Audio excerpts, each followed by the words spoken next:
Hey everybody, welcome back to Magic Orthodoxy. My name's David and this is a deck review.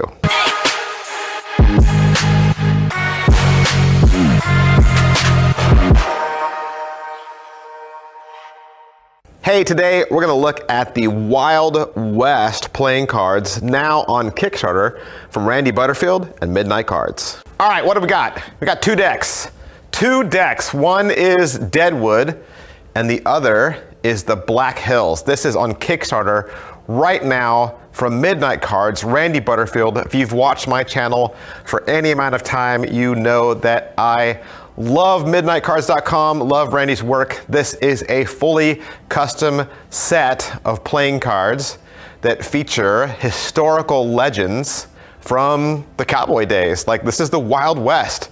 So Deadwood, Black Hills region, if you're familiar with that, this is just a totally like Old West, Wild West cowboy deck. Just to give you a little backstory, in 1874, Lieutenant Colonel George Armstrong Custer discovered gold during a U.S. Army expedition in the Black Hills of South Dakota. And the discovery started the last great gold rush in America. Deadwood rapidly grew from a tiny gold camp into a town that attracted gold seekers, gamblers, outlaws, and gunslingers. You got people like Wild Bill Hickok, Calamity Jane, Seth Bullock, and George Hurst. These were notorious figures that were all drawn to Deadwood's allure. Now, because this is a prototype deck, I've got two prototypes. Randy Butterfield was kind enough to send them to me so I could show them to you just to give you a little preview of this Kickstarter.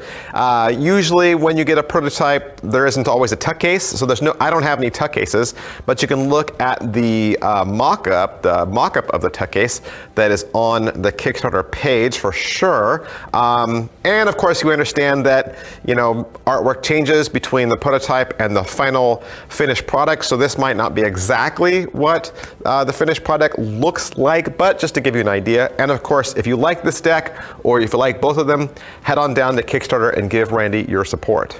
The back design of these decks, as well as the aces for the two decks, were all inspired by elaborate engravings found in leather and weapons of the Wild West era. And like almost every other element in these decks, the backs and aces were made from pencil drawings that Randy created off of his computer. With this deck, you'll get two jokers that feature a full body drawing of Wild Bill Hickok. Now, as far as your pips and indice cards, to fit with the different colorings, because you have two backs, right?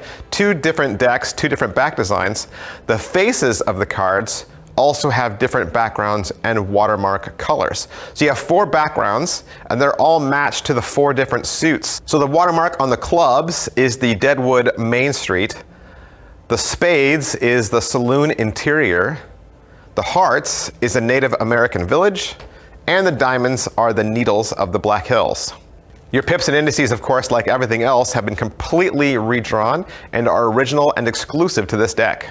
The court cards have a cream or a tan background, giving the design an overall sepia tone vibe, and the Black Hills face cards have a gunmetal gray background, which contrasts beautifully with the court drawings. And of course, these court cards are comprised of Randy Butterfield's amazing artwork, featuring both the heroes and heroines of the Deadwood and the Black Hills. People like Armstrong Custer, who is your Jack of Diamonds, Wild Bill Hickok, who is your King of Spades, Calamity Jane, who is your Queen of Spades, Seth Bullock, who is your King of Clubs, and George Hurst, who is your Jack of Clubs. You'll also have Phoebe Hurst, Crazy Horse, Sitting Bull, Annie Oakley, and Potato Creek Johnny, and many more. All right, so that's everything I can say about the Wild West playing cards. Like I said, this is on Kickstarter right now. Head on down to Kickstarter and give Randy your support. If you like cards that are collectible, if you like cards that are, you know, historic US, or if you just love cowboy days, or even the Deadwood TV show, I think any of that might definitely appeal to you. Thanks again to Randy Butterfield for allowing me to have these prototypes so that I can do the review for you, and I'll see you guys next time. Thanks, bye.